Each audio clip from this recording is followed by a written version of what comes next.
PK 팩트는 전년과 유사한 수준이 될 것입니다.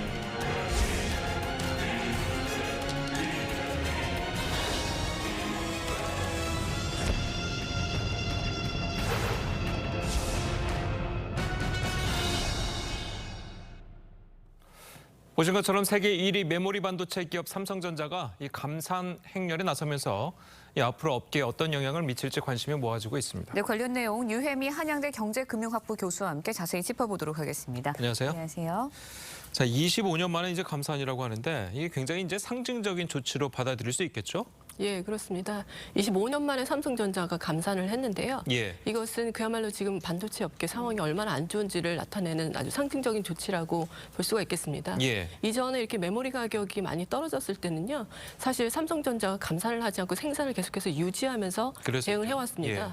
그래서 사실은 이런 기간을 생산을 계속 유지하는데 경쟁사들은 감산을 하고 있기 때문에 네. 시장 지배율을 좀 높이는 그런 기회로 삼아왔었는데요. 예. 이번에는 재고도 사상 최고로 쌓이고 그다음에 이제 매출도 좋지 않고 영업 적자도 많이 누적이 된 상황에서 삼성전자가 감산을 통해서 메모리 가격의 하락을 방어하지 않을 수 없는 그런 상황에 몰린 것으로 보입니다. 예. 네, 영업 적자에 대해서 이야기를 해주셨는데 영업이익도 1조 밑으로 떨어졌습니다. 14년 만에 처음이라고 하는데 원인이 무엇인가요?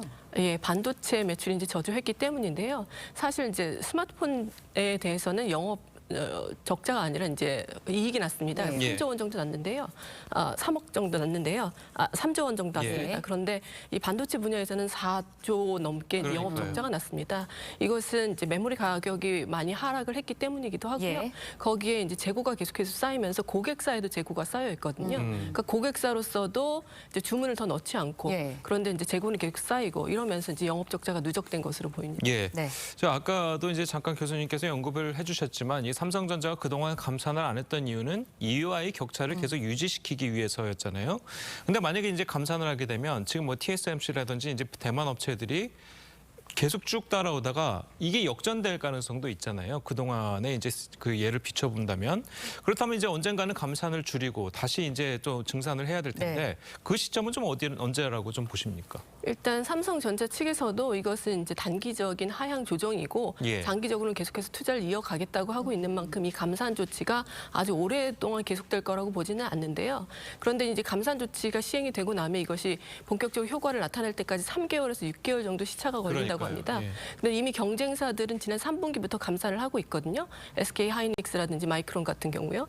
그런데 이제 삼성전자가 이번에 감산에 같이 동참을 하면서 메모리 가격의 이제 하락을 좀 막을 수 있을 것으로 보이고요. 그렇다면 이제 매출도 반등을 하면서 아마 하반기에는 아니면 이제 내년 상반기 정도에는 이제 감산을 더 하지 않더라도 메모리 반도체 가격이 조금 이제 반등을 하면서 업계도 시황이 좀 나아질 것으로 보고 있습니다. 예. 네, 그런데 이제 삼성전자가 감산을 발표하자마자 주가는 오히려 더 올랐거든요. SK 하이닉스도 6% 넘게 올랐는데 왜 이렇게 되는 건가요? 예, 아무래도 이제 메모리 가격 하락이 이제 끝날 것으로 보기 때문인데요. 아무래도 삼성전자가 업계 1위다 보니까 삼성전자의 감산은 경쟁사들의 감산보다는 가격에 미치는 효과가 클 수밖에 없습니다. 예. 그래서 삼성전자가 이제 감산에 동참하면서 그동안 메모리 반도체 가격이 계속해서 특히 디램 가격 같은 경우는 1분기에만 24% 정도 하락을 했거든요. 그런데 이런 메모리 반도체 가격의 하락이 이제 어느 정도 끝물에 왔다. 그래서 이제 메모리 가격이 저점을 달했으면 이제는 반등할 수 있겠다라는 그런 기대 때문에 주가가 크게 반등한 것으로 보입니다. 알겠습니다. 어쨌든 뭐 삼성전자 같은 기업이 네. 이제 다시 감산을 주장한 거는 그만큼 이제 우리 경제가 심각하다라고 이제 봤기 때문일 텐데 올해 우리나라 경제 전망은 좀 어떻습니까? 예, 우리나라 경제 전망은 지금 원래는 이제 상저하고라고 해서 그러니까요. 하반기에는 좀 나아질 것으로 보고 있었는데요. 예. 사실 이 반도체 업계가 우리나라 이제 수출이라든지 아니면 예. 경제 전체에 미친 영향이 워낙에 큽니다. 그런데 우리나라 지금 경상수지 적자도 지금 2개월째 지속이 되고 있고요. 그래서 수출의 회복도 사실은 반도체 업계가 언제 반등하느냐에 달려 있는데 지금 반도체 업계가 이제 반등하는 것도 네. 하반기나 내년 상반기 정도로 예상이 되고 있기 때문에 사실 하반기에 갑작스럽게 이제 경기가 많이 반등하기를 기대하기는 어려운데요. 예. 중국의 리오프닝 같은 경우도 한국 경제에 상당히 좋은 영향을 줄 것으로 기대하는 시각도 있었지만 사실 이제 앞으로 우리가 중국 경제에 대한 의존도도 좀 낮춰야 되고요. 그다음에 중국과의 이제 경제가 재개되면서 오히려 또 무역 적자가 조금 늘어나는 그런 모습을 보이고 그렇군요. 있거든요. 예. 그래서 하반기에도 사실은 경제가 그렇게 갑자기 좋아지지는 않을 것 같은 기대를 하고 있습니다. 예. 네, 경제 전망이 좀 어두운데 금리 이야기도 좀 짧게 살펴보도록 하겠습니다. 내일 한은금통위에서 기준금리를 결정을 합니다. 현행 3.5%에서 동결이 될 것이다. 이런 시각들이 많은데 어떻게 보시나요? 저도 이제 동결 가능성이 굉장히 높다고 보고 있는데요. 이제 두 가지 정도 이유가 있습니다. 첫 번째는 일단 물가 상승률이 좀 둔화가 되고 있습니다. 그래서 지난 이제 3월 물가 상승률이요 4.2%로 전년 동월 대비 나왔는데 그 전달엔 4.8%로 그 오름폭이 굉장히 많이 둔화가 되었고요. 예. 거기에 지금 이제 부동산 프로젝트 파이낸싱이 이제 많이 쌓이고 있는데 그거 연체율이 좀 올라가고 있거든요. 그래서 이런 뭐 금융 불안 상황이 잠재적으로 있다는 점을 고려할 때 지금 현재 이제 금리를 더 올릴 필요는 없을 것 같고요. 금리를 동결하면서 지금 현재도 긴축적인 수준이기 때문에 계속 이 금리를 유지하는 것만으로도 물가 상승률은 계속 둔화될 것으로 보고 있기 때문에 한국은행도 이제 금리를 이번에 동결할 것으로 강하게 전망이 되고 있습니다.